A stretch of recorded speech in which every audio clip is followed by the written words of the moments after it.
राक्षस हिरण्यकश्यप, जिसे ब्रह्मा से ऐसा वरदान मिला था जिससे वो न दिन में मर सकता था न रात में, न इंसान उसे मार सकता था न जानवर, न कोई अस्त्र काम कर सकता था न शस्त्र, न वो घर के अंदर मरेगा न बाहर।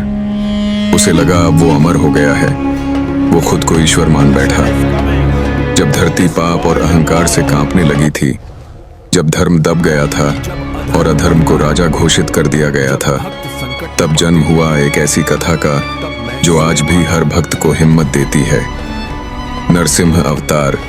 जब हर दिशा में केवल एक ही नाम गूंज रहा था, हिरण्यकश्यप, उसने खुद को भगवान घोषित कर दिया था।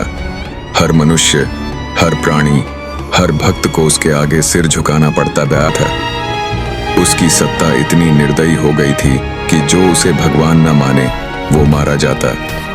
लाखों लोगों को उसने अपने घमंड के नीचे दबा डाला, लेकिन एक इनकार ने उसकी नींव हिला दी। और वो इनकार किसी शत्रु से नहीं बल्कि उसके अपने घर से आया।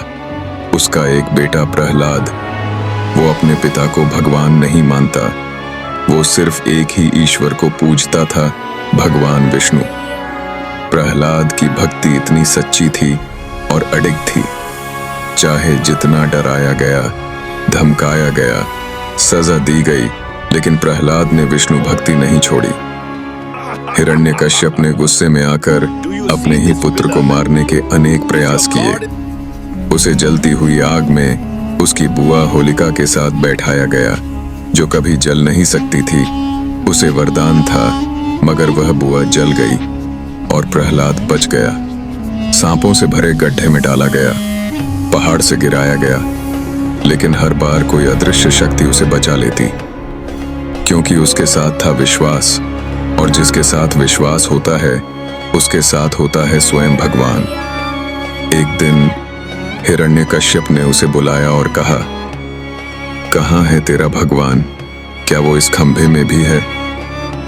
प्रहलाद ने मुस्कुराकर कहा, हाँ, मेरे प्रभु हर जगह हैं। गुस्से से कांपता हुआ हिरण्यकश्यप खंभे की ओर बढ़ा और अपनी गदा से उसे तोड़ डाला।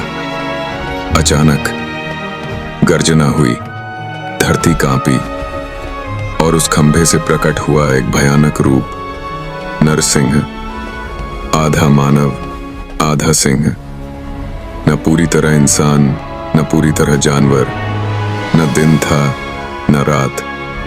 वो संध्या का समय था, न घर के अंदर न बाहर, चौखट पर न अस्त्र न शस्त्र, केवल नख। भगवान नरसिंह ने हिरण्यकश्यप को उठाया, उसे चौखट पर अपनी जांघ पर बिठाया और अपने नुकीले नखों से उसका वध कर डाला। हर शर्त टूट गई, हर अभिमान चूर हो गया, धर्म की विजय हुई। प्रहलाद ने हाथ जोड़कर भगवान को प्रणाम किया, लेकिन नरसिंह का रूप अब भी क्रोधित था, क्योंकि भगवान केवल दया नहीं, न्याय भी हैं। तभी प्रहलाद ने कहा, प्रभु, अब कृपा कीजिए, दुष्ट का अंत हो चुका है, अब शांत हो जाइए। प्रेम भरे इन शब्दों से भगवान नरसिंह का क्रोध शांत हुआ। उन्होंने प्रहलाद को आशीर्वाद दिया और अदृश्य हो गए।